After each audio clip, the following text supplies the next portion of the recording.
Soy Fernando Díaz Villanueva. Hoy es 21 de mayo de 2024 y esto es La Contracrónica.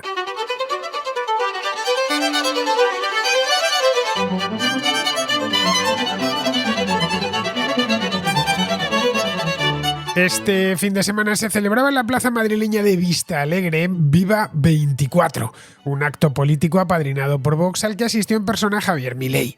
Durante su discurso cargó contra Pedro Sánchez y su esposa, aunque sin nombrarles. Dijo textualmente que hay una calaña de gente atornillada al poder, aunque tenga a la mujer corrupta y se tome 5 días para pensarlo. En rigor, tampoco era necesario ser más explícito. Todos entendimos en el acto que se refería al presidente del gobierno. En Vista Alegre, que contó también con la presencia de la francesa Marine Le Pen, del chileno José Antonio Cast, del portugués André Ventura y en directo por videoconferencia de la primera ministra italiana Giorgia Meloni, las palabras de Milei fueron recibidas con una cerrada ovación. No sucedió lo mismo en el gobierno español, que poco después de ser pronunciada se encargó al ministro de Exteriores, José Manuel Álvarez, que llamase inmediatamente a consultas a María Jesús Alfonso, embajadora española en Buenos Aires. Llamar a consultas a un embajador no implica la ruptura de relaciones diplomáticas, pero es un indicador de que no se encuentran en su mejor momento.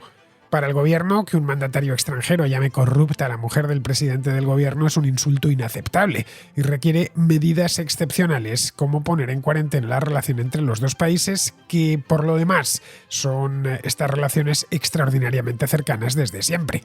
España y Argentina son dos países que comparten infinidad de vínculos de carácter histórico, cultural y sentimental.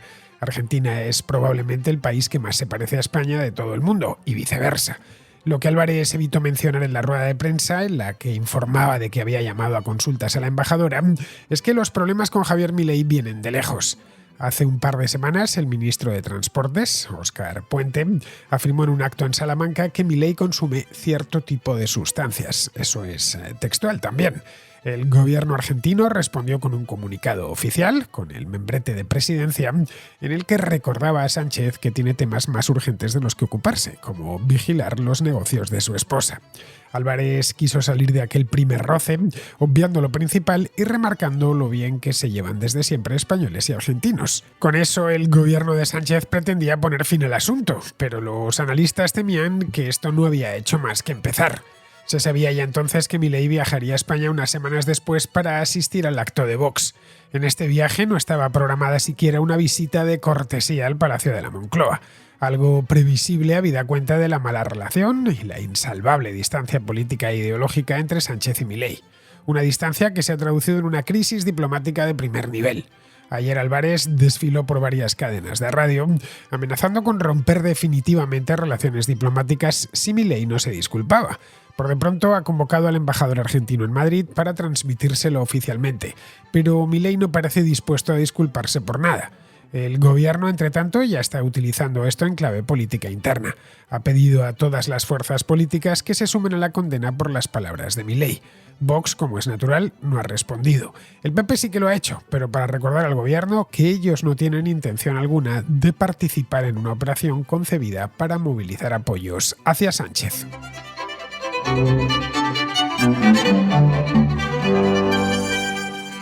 El ministro de Asuntos Exteriores, José Manuel Álvarez, montó ayer una gira por las principales cadenas de radio y televisión.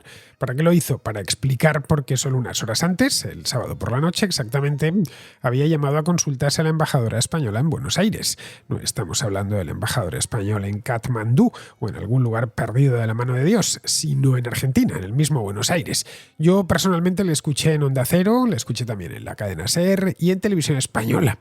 Quizá haya estado en otros medios, de hecho sé que estuvo en otros medios, pero supongo que el argumentario que dio en Onda Cero en la serie en Televisión Española fue el mismo que dio en todas partes. Le preguntaron, y esto era lo que yo creo que todos nos cuestionábamos en aquel momento, le preguntaron si rompería relaciones con Argentina llegado el punto, que es el siguiente paso que un ministro da después de llamar a consultas a un embajador. Bien, lo que vino a decir es que si no hay disculpas por parte del gobierno argentino, concretamente de Javier Milei, lo hará sin despeinarse. Bien, así están las cosas en este momento entre los gobiernos de España y de Argentina. Ojo, esto es importante, no entre españoles y argentinos. Los españoles y los argentinos, a título personal, nos hemos llevado bien siempre y seguiremos haciéndolo porque compartimos muchas cosas desde hace mucho tiempo. Así que, y esto, insisto, es importante recordarlo, esto es un enfrentamiento entre dos gobiernos, no entre los españoles y los argentinos, que a menudo se confunde a la gente que habita un país con el gobierno de ese país. En Argentina hay partidarios y detractores de Javier Milei y en España hay partidarios y detractores de Pedro Sánchez. Meter a los intereses del Estado no tienen por qué coincidir, y mucho menos los del gobierno, con los intereses de todos los habitantes de ese Estado. Así que vamos a evitar aquí lo de españoles contra argentinos y argentinos contra españoles, porque no es real. Bien, dicho esto, que no nos queda más remedio que rebobinar, porque hemos empezado, o he empezado, mejor dicho, por el final. Esto de rebobinar, como hacíamos antiguamente con las cintas aquellas de vídeo, de VHS o de Betamax, o bueno, como este es un programa de radio, con las cintas de casete, esas que ya pocos, de las que ya pocos se acuerdan. Álvarez ha tenido que explicarse en la radio y en la televisión porque, como decía antes, el sábado por la noche compareció en el Palacio de la Moncloa, creo que fue la comparecencia, desde luego la escenografía era muy oficial, con su bandera detrás, en fin, comparecía para informar que había llamado a consultas a la embajadora española en Buenos Aires. Esto es ya de una gravedad considerable. Para que se llame a consultas a un embajador tiene que haber ocurrido algo muy grave. Llamar a consultas es la forma diplomática de decir que retiras al embajador. Le llamas a consultas, en este caso la embajadora española acreditada en Argentina, pues lo único que hizo fue, según recibió la orden desde Madrid, tomar un avión. María Jesús Alfonso se llama esta mujer. Tomar un avión, entiendo que lo tomaría unas horas más tarde o 1 o 2 días más tarde, y volver a Madrid y quedarse aquí en espera de nuevas órdenes. No tener un embajador en un país significa que las cosas no marchan especialmente bien. Pero no es lo mismo que romper relaciones diplomáticas. Lo digo porque a lo largo del domingo y del lunes se han dicho muchas barbaridades, especialmente por las redes sociales, que en función de qué lado estuviese cada uno, unos diciendo que Sánchez era el culpable de que se rompiesen relaciones con Argentina y otros diciendo que Milei, un radical peligrosísimo, era el culpable de que Argentina y España se diesen la espalda y de que no tuviesen ni siquiera embajadores. No, en absoluto. Embajadores siguen teniendo, porque aunque los retires, esta persona, María Jesús Alfonso, sigue siendo, aunque esté en Madrid, sigue siendo la embajadora en Buenos Aires. Bien, esto es algo serio. No es una cosa que se deba tomar, y más tratándose de un país como es Argentina, que es cercanísimo a España. En principio, ante algo así, ante la retirada del embajador o la llamada a consultas de un embajador en un lugar como Argentina, valdría también para México, valdría para Estados Unidos, valdría para Francia, para el Reino Unido, para Alemania o Italia, es decir, Portugal, países con los que España tiene una relación muy, muy cercana. Esto, en fin, es algo que, más con Argentina, un país con tantos lazos con España, bien, es normal que se acepten preguntas, pero no se admitieron preguntas. Era una declaración sin que nadie pudiese pedir más explicaciones. Eso lo dejó, a la vista está, para este lunes. Entiendo yo, y esto es una hipótesis, que pactando previamente las preguntas con los distintos medios y no verse así en apuros. La razón que empujaba al gobierno a llamar a consultas a la embajadora era que durante este acto de Vox en Madrid, concretamente en la Plaza de Vista Alegre, como os he comentado antes en la introducción, la Plaza de Vista Alegre, para los que no lo sepáis, es una plaza de toros con mucha solera, aunque eso sí, la que existe hoy en Vista Alegre está en Carabanchel, no es la original.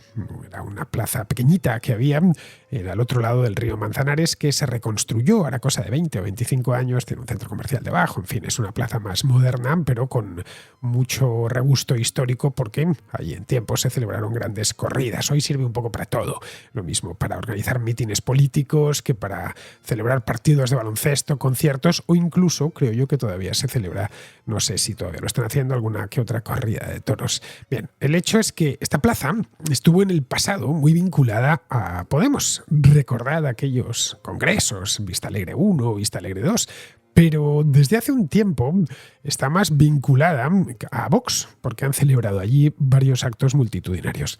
De hecho, tan pronto como la dejó Podemos, o dejó de utilizarla Podemos, seguramente porque ya no tenían suficiente gente para llenar la plaza, es una plaza pequeña en comparación con las ventas, pero no deja de ser una plaza de toros y por lo tanto tiene un aforo considerable, pues empezó a utilizar la Vox. Esto creo que fue a partir de 2019. Bien, pues en este acto, el acto Viva 24, esto de Viva, el año pasado creo que lo hicieron en 2023, pero en 2022 y 2021 hicieron es un acto, lo único que no lo hicieron en Vista Alegre, si mal no recuerdo, se lo llevaron a la Feria de Madrid, ahí cerca del aeropuerto, que hay una serie de mítines, un acto político, en una palabra. Bueno, pues el de este año se ha hecho en la Plaza de Vista Alegre, invitaron a varios líderes internacionales, entre ellos estaba Javier Milei. Bien, pues ahí, en el estrado, Javier Milei dijo que la mujer de Pedro Sánchez es una corrupta. Bien, no me invento nada, dijo lo siguiente. Y qué calaña de gente atornillada al poder y qué niveles de abuso puede llegar a generar. Digo, aún cuando tenga la mujer corrupta, digamos, se ensucia y se tome 5 días para pensarlo. Estas palabras, como hemos podido escuchar, provocaron una cerrada ovación en el público. Hemos escuchado las palabras y también la cerradísima ovación. En fin, nada de lo que sorprenderse. Se trataba de un acto de partido. Quien va a este tipo de cosas pues es el militante o el simpatizante muy entregado y evidentemente pues decir eso de Sánchez o de Begoña Gómez en un acto de Vox todo lo que puede concitar son aplausos, hurras y bravos. Bien, en este punto la primera pregunta que habría que hacerse es si podemos decir que Begoña Gómez es una corrupta. Bien, no podemos decirlo, o todavía no, ya veremos en el futuro, pero hoy, a día 20 de mayo, 21 de mayo, o para el caso 18 19 de mayo, no podemos decirlo. Su caso está siendo investigado, lo mejor más que su caso, sus negocios están siendo investigados en un juzgado de Madrid, creo que el 41, pero no está imputada, ni mucho menos condenada. Así que no se ajusta a la realidad decir que Begoña Gómez es una corrupta. Evidentemente a Javier Milei se le calentó la boca. Algo, por lo demás, muy habitual en él. Milei ya no es un candidato presidencial, tampoco es un polemista televisivo, como lo fue durante muchos años, por lo que este tipo de calentones los debería controlar. Máxime cuando ejerce de presidente de un país importante como Argentina. Está mal que diga estas cosas dentro de casa, pero por supuesto también fuera de casa, fuera de Argentina. Decir eso de un rival político sería grave. Es decir, que hubiese dicho que la mujer de Sergio Massa, por ejemplo, pues es una corrupta, pues sería gravísimo. Decirlo de la mujer de un mandatario extranjero es un exceso inexplicable, o bueno, perfectamente explicable si conocemos los antecedentes, porque en este caso si nos lo explican aislado de todo lo que ha sucedido en los últimos meses no entendemos nada, o tendemos a pensar que Milei realmente está echado al monte. Bien, ni mucho menos él. Esto se arrastra desde tranquilamente los meses de noviembre, diciembre del año pasado. Milei y Sánchez llevan meses como el ratón y el gato. Eso sí, el que ha hecho de gato ha sido las más de las veces Sánchez y su gobierno, y el que ha hecho de ratón ha sido las más de las veces Javier Milei. Las ofensas, en una palabra, han circulado más en dirección sur que en dirección norte. La más conocida de todas se profirió hace, pues de esto, unas 2 semanas aproximadamente, cuando Óscar Puente, ministro de Transportes, bien conocido en España por su incontinencia verbal, durante un acto del PSOE en Salamanca, dijo lo siguiente de Javier Milei. Hay gente muy mala que siendo ella misma ha llegado a lo más alto. Milei, por ejemplo, Trump, no sé si tendrán asesores. Yo a Milei, desde luego si tiene asesores, yo creo que no escucha mucho, ¿no? Yo he visto a Milei en una tele y yo dije, según le estaba oyendo, ¿os acordáis cuando salió, no sé en qué estado y previa a la ingesta o después de la ingesta de qué sustancias, pero salió a decir aquello que dijo a los pocos días antes de yo dije, es imposible que gane las elecciones, es imposible que un tipo hoy acabó su fosa. Pues no. ¿Podemos decir que Javier Milei consume sustancias? Es decir, ¿podemos decir y afirmar que Javier Milei es drogadicto? No hay una sola prueba de eso. Milei es de natural exaltado y vehemente, eso lo sabe cualquiera que le siga, cualquiera que le vea en un discurso o en un mitin, o en la televisión, pero no consta que consuma ningún tipo de sustancia estupefaciente. También se exalta de forma rutinaria a Óscar Puente, y a nadie se le ocurriría decir, en público por lo menos, que es consumidor habitual de drogas, y menos que a nadie a un mandatario extranjero. Que un ministro llame drogadicto a alguien sin que lo sea es una calumnia muy seria. Es decir, pongamos por caso que Óscar Puente hubiera dicho que Núñez Feijóo, por ejemplo, por hablar de un líder político, consume sustancias serias de una gravedad muy seria. Que ese mismo ministro, se lo llame al presidente de un país amigo, hermano diría yo, es motivo más que sobrado para emitir una queja formal. Cosa que Argentina hizo, la presidencia argentina. Y para que el ministro en cuestión presente su dimisión en el acto. Y si no la presenta, que se la exija. Que el presidente del gobierno se la exija. Bien, nada de eso sucedió, como bien sabemos. Todo lo que pasó después de un formidable escándalo de hace un par de semanas, yo mismo hice un vídeo de estos que hago por la calle, una a la contra, hablando de este tema, es que Puente se vio obligado a matizar sus palabras. Lo hizo de la siguiente manera. Yo dije lo que dije en el contexto en el que lo dije, en el lugar en el que lo dije. Te aseguro que si yo hubiera tenido la mínima noción, y ese es quizá mi gran error, de que iba a tener la difusión y la repercusión que ha tenido, no hubiera dicho lo que dije. Eso es lo que te puedo decir. A veces uno, y ese es el error, cree que está hablando por una audiencia de 200 personas. Yo estaba en la Universidad de Salamanca, por cierto, hice un discurso de media hora. Se ha cortado parte del discurso justo cuando empezaba a elogiar a Milei desde el punto de vista de la comunicación política. No sé, pero seguramente le hubiera gustado escucharlo, ¿no? Pero bueno, dije lo que dije, no era consciente en ese momento de la repercusión que podía tener. Te aseguro que si la hubiera tenido, pues no lo hubiera dicho.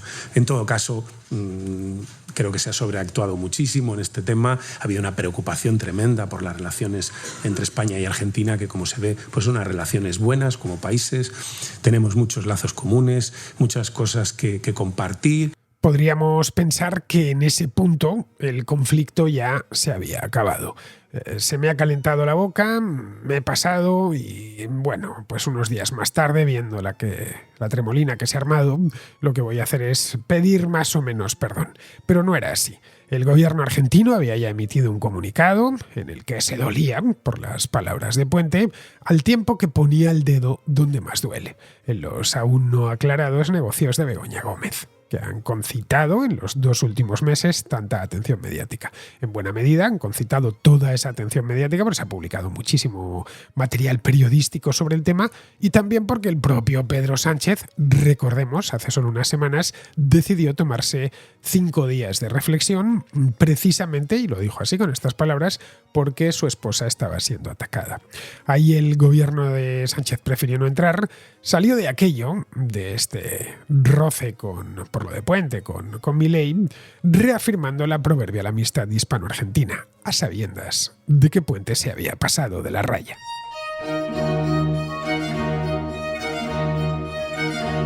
De cualquier modo, desde finales del año pasado, ya digo, noviembre, que fue la recta final de la segunda vuelta de las elecciones presidenciales argentinas, Javier Milei se ha convertido en un referente continuo para el gobierno de Sánchez.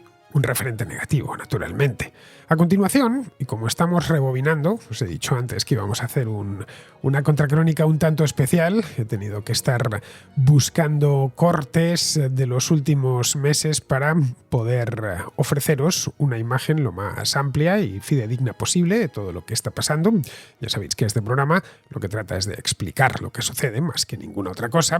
Bien, a continuación vamos a escuchar unos cortes de declaraciones sobre Milei por parte de Pedro Sánchez. Algunos de ellos están, de hecho, emitidos en sede parlamentaria, en el Congreso de los Diputados, y de algunos miembros y exmiembros de su gobierno. Frente a la estridencia, Sergio Massa representa la tolerancia y el diálogo. Ojalá gane Massa y no gane Milei, ¿no? Pero La libertad, señorías, no es comprar y vender órganos, como hace el candidato al que ustedes defienden en Argentina, el señor Milei. He escuchado decir a un líder de extrema derecha en otra parte del mundo, en Argentina. Mire, a los fascistas, como Milei... A la derecha tradicional argentina, arrollada por el delirante discurso reaccionario de Milei. Libertad que concibe la derecha y la extrema derecha, es la libertad de Milei, es la libertad que entiende que poder vender un riñón cuando eres pobre para poder vivir es ser libre. Desde la campaña electoral argentina, Sánchez está obsesionado con Milei. Esto no es ningún secreto para nadie. Es evidente que su forma de pensar es distinta, pero también lo es la de otros muchos presidentes mundiales. En fin, no todo el mundo, en el mundo hay 200 países, no todos pueden pensar como piensa el presidente del gobierno español. Ojo, no solo ya en el mundo, también hay muchos presidentes hispanoamericanos que no tienen las mismas ideas que Pedro Sánchez, y eso no es motivo para que su nombre desfile continuamente por el Congreso de los Diputados, por los mítines, por programas de radio y televisión. Vamos, que se convierta a esa persona en un argumento político. Dicen algunos que eso se debe a que Milei apoya a Vox en España. Se está apoyando a un rival político de Sánchez. Pero es que en Argentina Sánchez apoyó a Massa. A veces sucede que un mandatario en ejercicio echa una mano a un aspirante en otro país. Los conservadores se apoyan entre ellos, los socialistas, los liberales, los comunistas o los ecologistas hacen lo propio. Esto tampoco es nuevo.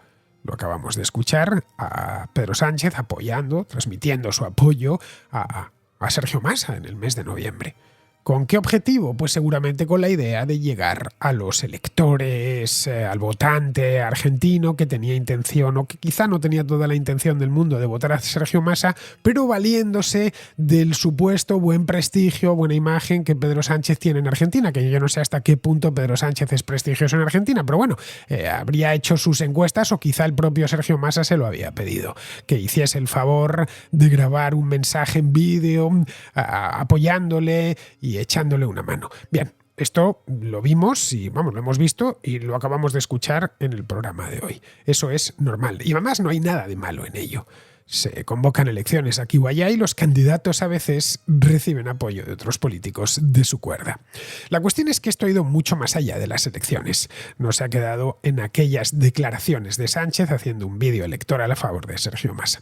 Hace solo unos días, estamos hablando de, 4 días, en un mitin, Pedro Sánchez se hizo eco del acto de Vox y se hizo eco en los siguientes términos. En España se está reuniendo la internacional ultraderechista, porque esta corriente de fondo que estamos viendo, de negación de la ciencia, de negación de los derechos de las mujeres, de equiparar, como decía antes Salvador, la justicia social con una aberración, según ha dicho el presidente de Argentina aquí en Madrid, como uno de los líderes principales de la internacional ultraderechista, esto es algo que está ocurriendo no lejos de aquí, está ocurriendo en nuestras sociedades, está ocurriendo también en otras partes de Europa. ¿Y por qué han elegido España para reunirse todos ellos? No es casualidad.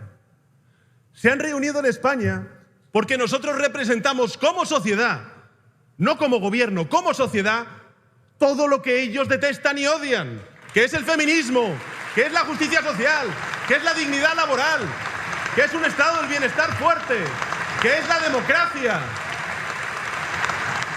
Como acabamos de escuchar, Sánchez llamó a todos los que se dieron cita en Vistalegre internacional ultraderechista.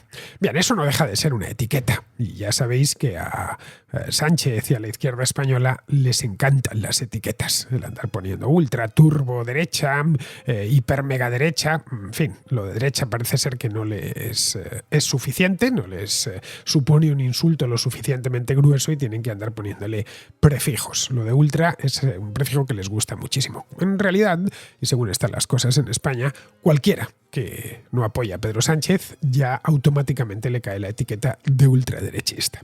Bien, pero no deja de ser una etiqueta. Esta vez bajó al detalle y especificó que esta gente, esta internacional ultraderechista, niega la ciencia y está en contra de los derechos de las mujeres y de la democracia. Estos son 2 acusaciones, o 3 acusaciones realmente gruesas, realizadas esta vez no solo contra el presidente de Argentina, sino también contra Giorgia Meloni, que es la primera ministra de Italia. Luego ya pasó al modo mitinero asegurando que habían ganado las generales, lo cual no es cierto, porque esas elecciones Sánchez las perdió. Pero nada, él considera que todo voto que no vaya dirigido al PP o a Vox es un voto que le pertenece por gracia divina. El hecho es que estaba buscando una respuesta, a la vista está, porque esto lo dijo poco antes de que se celebrase el acto de Vox Viva 24 en Vistalegre, una respuesta que no tardó en llegar. Apenas unas horas, cuando en pleno discurso de Milei salió a colación lo de la corrupción de su mujer. Una cosa llevó a la otra y la otra llevó a la una. Tras las palabras de Milei vino la llamada a consultas de la embajadora y la exigencia de disculpas. Como esas disculpas no se van a producir, es posible que los gobiernos argentino y español terminen rompiendo relaciones diplomáticas. No digo que vaya a suceder, pero que según están las cosas a día de hoy, es posible que esto suceda. Lo cual es una faena para el 500.000 de españoles que viven en Argentina y el casi 500.000 de argentinos que viven en España. También es una faena para los empresarios de uno y otro lado que viajan continuamente de un país a otro haciendo sus negocios. Y como cualquiera que haya volado alguna vez a Buenos Aires, los aviones van llenos a reventar. De Madrid a Buenos Aires, los varios que hay cada día. Así que es mucha gente la que va a Argentina por infinidad de razones. Vamos, que antes he puesto el caso de Katmandú. Son pocos los españoles que viajan a Katmandú todos los días y pocos los nepalíes que viajan a Madrid. Pero en cambio son muchos los españoles que viajan diariamente a Buenos Aires o a Argentina y muchos los argentinos que viajan diariamente a España. En resumen, que este enfrentamiento quizá les venga bien a ellos, pero a nadie más. El que más necesitado está de ruido es Pedro Sánchez, porque gobierna de prestado gracias a los 7 votos de un partido independentista catalán llamado Junts per Catalunya. A pesar de lo que dicen los mítines de que ganó las elecciones, no las ganó. Esa es la razón por la cual necesita los 7 votos de esta gente. Bueno, y no solo los 7 de esta gente. Para poder llegar a algo parecido a una mayoría necesita muchos más partidos. Milei se lo toma con más calma en este caso.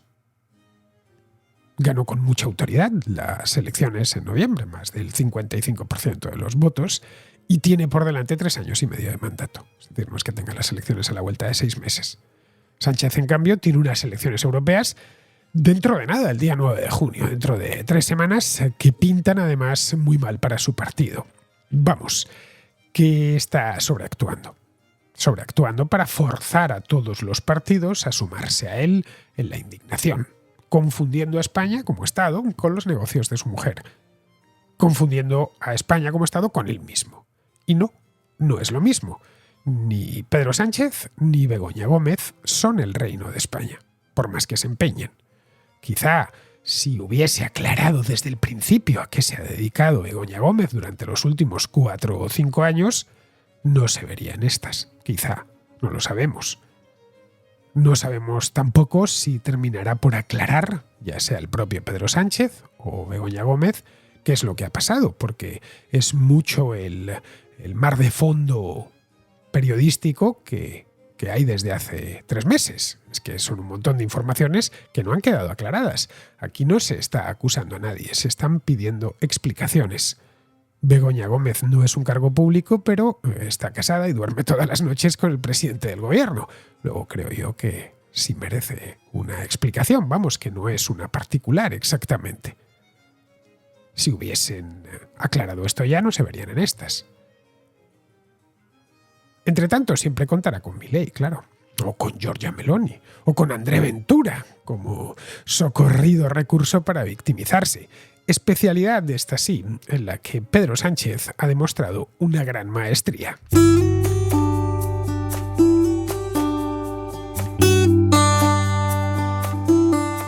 No hay mayor contento que regresar a casa después de un día agotador y ver cómo tu gato sale a recibirte. O salir 5 minutos y al volver a encontrarte con tu perro esperando en la puerta mientras mueve el rabo. Las mascotas son una fuente de satisfacción continua, por eso son tan populares. Para sus dueños son uno más de la familia y como tal les tratan. Si en casa estamos todos asegurados, ¿por qué no habría de estarlo nuestra mascota? Y es ahí donde aparece Mapfre, que ofrece el seguro de mascotas más completo. Aparte de una red de centros veterinarios muy amplia, los seguros para mascotas de Mapfre ofrecen una gran variedad de coberturas para tu perro o tu gato, como gastos veterinarios, estancia en residencias por hospitalización, chat veterinario, defensa jurídica y mucho más.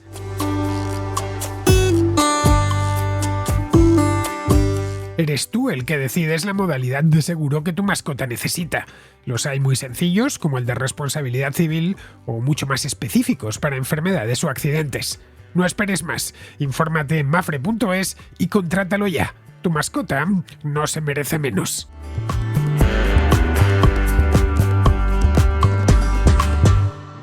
Vamos con la contrarréplica. Empezamos con dos contraescuchas dominicanos, Natil y Kelly, que nos hablan de las elecciones que acaban de celebrarse en aquel país. Natil envió su nota de voz este sábado, unas horas antes de que abriesen los colegios, y Kelly me lo ha enviado en la madrugada del domingo, cuando ya había comenzado el recuento y se conocían los resultados preliminares. Lo bueno de esto es que Natil nos explica, nos pone en contexto de qué iban estas elecciones y el quién es quién, y Kelly nos nos hace una valoración previa de los resultados. Este domingo hay elecciones y no sé si ameritarán una contra, si será lo suficientemente importante, pero si no, bueno, aquí estoy al final.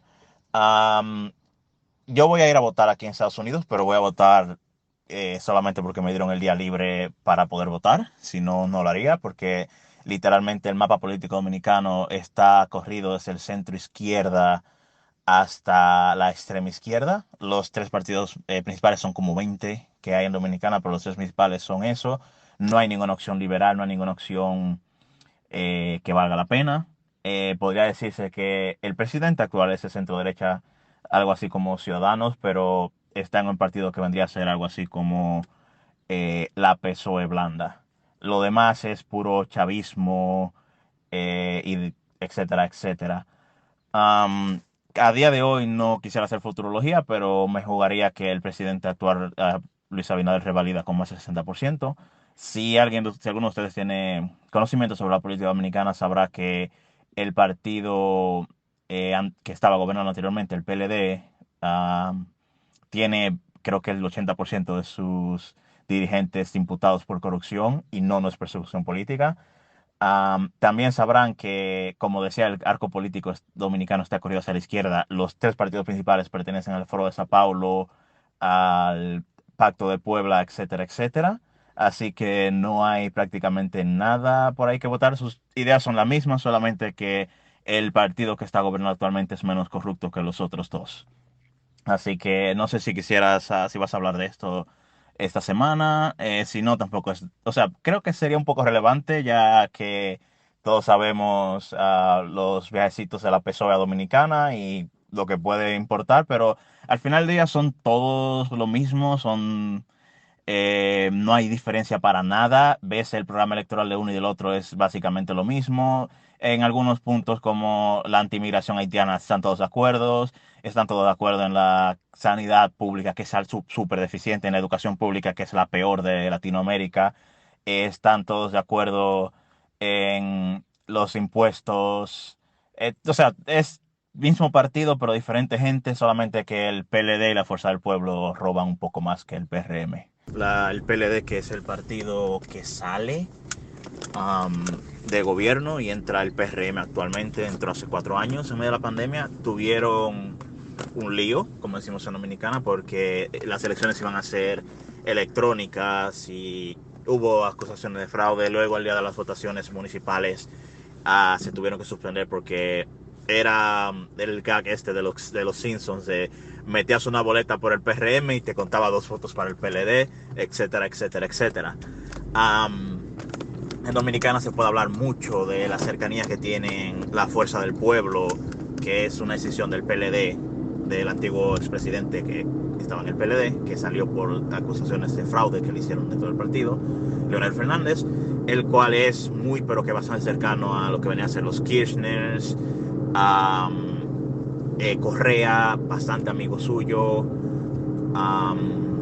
fue muy cercano a Hugo Chávez y a Maduro, etcétera, etcétera. Luego tienes a Danilo Medina, que era el anterior presidente, que fue el que supuestamente le hizo fraude a Leonel Fernández, que es súper cercano a Lula da Silva, a Michelle Bachelet, etcétera, etcétera. Incluso estos quienes le hicieron la campaña a Sergio Massa, y que fueron los mismos que le hicieron la campaña a Lula da Silva, fueron los que le hicieron la campaña de 2016 y 2012 a Danilo Medina, que acompañados de Joao Santana, que era la mano derecha de mi presidente, de Danilo Medina, que fue mandado a arrestar en el Palacio Presidencial Dominicano, ya que él tenía su oficina donde hacía sus chanchullos en el Palacio Presidencial de la República Dominicana, él y su esposa, que actualmente creo que están presos en Brasil, fueron extraditados. O sea, tenemos lo peor de cada casa, ni mencionar el ministro Bono, ni mencionar todos los viajes en Falcon, Ábalos, etcétera, etcétera, que eso es algo que es voz populi dominicana, el cómo muchos políticos y mucha gente con conexiones a Venezuela, etcétera, etcétera, lava dinero en Dominicana comprando propiedades y luego vendiéndolas, traspasándolas. Saludos a Zapatero por ahí. Entonces no sé si quisieras hablar de eso. Este audio es solamente para contexto. Podemos hablar también podrías hablar, mejor dicho, del antiguo fiscal general, que era el procurador, que en Dominicana es el procurador general Jean Alain, que ahora mismo creo que está detenido en prisión domiciliaria, en preventiva, por casos de corrupción. El que era el candidato del PLD en las pasadas elecciones, a Gonzalo Castillos, que bueno, le decían penco, que en Dominicana penco se le dice a un tarado, so estúpido, so burro. O sea, básicamente alguien con deficiencias mentales. Y le decían el penco porque tenía actitudes de eso, de no estar muy bien ahí arriba. Está preso, él era el ministro de Obras Públicas y Comunicaciones, lo que vendría a ser infraestructuras, lo que era Ábalos, creo ya, de la infraestructura, el que se encarga de que hay que hacer una calle o un puente. También una de las hermanas del presidente está presa, el cuñado del presidente está preso, del expresidente, mejor dicho, Danilo Medina. Básicamente Danilo Medina no está preso porque en Dominicana se usa mucho lo de que no importa lo que el expresidente haya hecho, los expresidentes no se tocan. Algo que lo dijo el otro expresidente, que es aliado de Luis Abinader, Hipólito Mejía, que los expresidentes no se les tocan ni un cabello y tienen cierta como compadrería o pacto de palabra, pero sí, como dije en mi otro audio, la única diferencia es que el PRM es un poquito menos corrupto que el PLD y la Fuerza del Pueblo. Y otro dato curioso es que los tres partidos principales dominicanos, 4 si quieres contar el PRD, son excepciones unos del otro, porque el PRD, que es el Partido de Revolucionario Dominicano, perdón, se funda en Cuba. Es uno de estos partidos que el expresidente venezolano el que Trujillo mandó a matar, se me olvidó ahora mismo el nombre, era compa de Juan Bosch, el fundador, que mamó mucho del socialismo y el comunismo en universidades catalanas. Lo que eran unos cuantos más, Enrique Cotubana Manrique, etcétera, etcétera. Se crearon ese partido. Fueron varios partidos en varias partes de Hispanoamérica. El PRD llega al poder, da un golpe de estado, se exilia, entra el PRCC, etcétera, etcétera, etcétera. Luego el Partido Revolucionario Dominicano elige a un líder más fuerte por encima de Juan Bosch, su creador, por lo que Juan Bosch se sale del partido y crea el Partido de la Liberación Dominicana, que es el PLD, y quedan el PRD y el PLD como partidos principales. Luego, en 2012, si no me equivoco, en 2011 o 2012, por ahí, para esas elecciones, el PRD decide que, o creo que fue en 2016, no recuerdo bien ahora mismo, pero sé que el PRD, Hipólito Mejía, el expresidente que te digo, decide que quiere renovar la presidencia del partido, la secretaría, y el actual presidente dice que no entrega el poder. Entonces el PRD se separa y nace el PRM, que es de otro partido del que está en el gobierno ahora. Luego de eso, en las elecciones pasadas, como he dicho, Fuerza del Pueblo nace porque el otro expresidente del PLD, Leonel Fernández, decide salir. Básicamente el arco político dominicano nace de las mismas ideas y los mismos grupos de poder, solo que dice, mira, no me quiere dar mal. Básicamente son pulpos en una pecera tratando de alar poder entre ellos. Buenas noches, señor Fernando. Mi presente nota de voz es para indicarle que hoy, 16 de mayo de 2024, acá en la República Dominicana hubieron elecciones presidenciales. Aparentemente ya se nos da por ganador al presidente actual, Luis Abinader, que repetirá por un segundo mandato, que ocurrirá entre los años 2024 al 2028. Ante mí es una decisión inteligente, ya que con las crisis que han presentado globalmente en estos años, como es el COVID, él ha logrado mantener cierto equilibrio en nuestra economía. Entre sus primeras propuestas para su próximo mandato está hacer una reforma constitucional y una fiscal, que considero que podrían apoyar bastante a afirmarnos como una pequeña potencia en el Caribe. En el momento en el que grabo este programa aún no ha concluido el recuento. Los escrutinios en muchos países de Hispanoamérica son lentísimos. En estos momentos estoy en la Junta Central Electoral, en la página web que tienen, y va por algo más de la mitad, del 51% exactamente, lo veo ahora. Y la ventaja la lleva por mucho Luis Abinader, con un 57% de los votos, seguido por Leonel Fernández con un 29% y Abel Martínez con un 10%. Los resultados son compatibles con las encuestas que se manejaban desde hace meses. Yo mismo estuve en la República Dominicana hace solo 2 meses, a finales de marzo, dando una charla en el Banco Central y me informé un poco esos días que estuve allí sobre los candidatos. Bien, tanto Kelly como Natil coinciden con las observaciones que hice yo sobre el terreno. Una de las cosas que pude ver es que Abinader es muy popular. Prácticamente todo el mundo con el que comenté el tema o me hablaba bien de él o no le parecía especialmente malo. De hecho, ha mejorado sustancialmente los resultados que obtuvo en las elecciones del año 2020.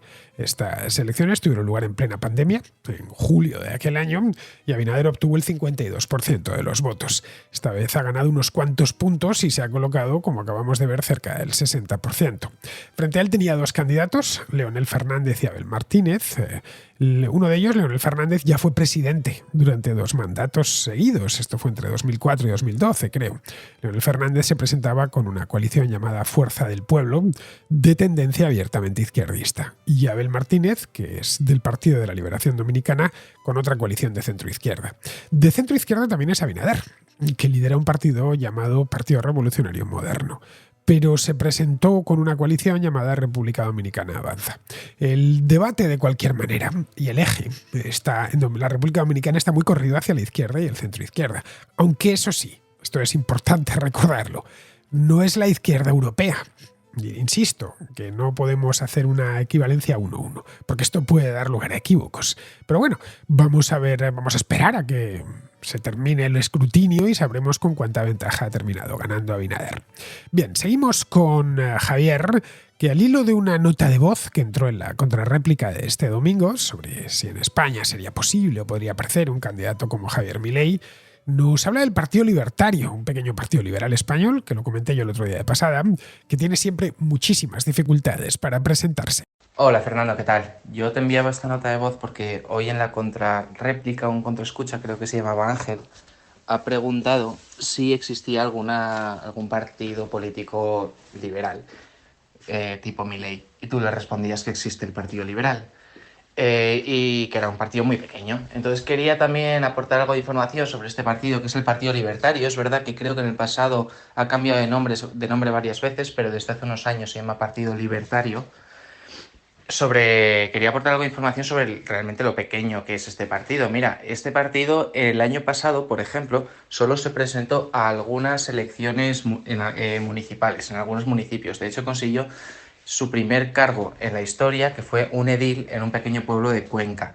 No se presentaron ni siquiera a las nacionales ni a ninguna elecciones autonómicas por no desgastarse o desgastar su estructura de partido, porque realmente son muy pocos, son 4 gatos realmente. Este partido fue fundado por personas que a lo mejor os pueden sonar a ti o a los contraescuchas, como Juan Pina o Roxana Nicula, y actualmente el secretario general es Jorge Martín. Recientemente estuvieron recogiendo firmas para presentarse a las elecciones europeas, pero no consiguieron las firmas necesarias para ello. De hecho, yo fui a enviarles unas firmas en un puesto que habían puesto en Madrid, la primera vez que me involucro más o menos con algún partido político, y tampoco pasará de ahí. Y me estuvieron comentando que han tenido bastantes problemas para conseguir cerrar las listas de las europeas porque por lo visto les faltaban mujeres. Hay un requisito de paridad que no conseguían cumplir. Entonces también comentarle al contraescucha que igual que no te ha convencido para que te unas tú a actividades políticas, pues que bueno, él seguro que también podría, si está interesado, puede aportar algún granito de arena en ese proyecto que él tiene o ese deseo que tiene de que hayan partidos o representaciones liberales en nuestras instituciones. Así que nada, simplemente eso. Muchísimas gracias por tus programas. Me encanta, es lo primero que hago todos los días al despertarme. Un saludo. El Partido Liberal o Libertario, porque efectivamente ha cambiado varias veces de nombre, lo conozco desde hace tiempo, bueno, desde su fundación, diría yo, hace ya unos cuantos años. Lo impulsó Juan Pina, que es un abogado español muy conocido en los círculos liberales, y Roxana Nicula. Se han presentado a algunas elecciones, pero nunca han conseguido nada sustantivo, porque sus recursos son muy pequeños. El programa que suelen presentar cuando tienen la ocasión de concurrir a algunas elecciones es atractivo, por lo menos para mí es un programa de tipo liberal en sentido estricto, pero a mi juicio le faltan dos elementos fundamentales. El primero es dinero, porque la política es muy cara y vamos, que sin dinero no se puede hacer política en ningún país. Y cuando hablo de dinero no hablo de 10, 15 o 20 mil euros, hablo de mucho dinero, de millones de euros que tienen que aportarse de primeras a fondo perdido. El segundo es un candidato con gancho. Algo que no han tenido hasta la fecha. Alguien que sea muy televisivo, buen polemista, que se maneje bien en las redes sociales.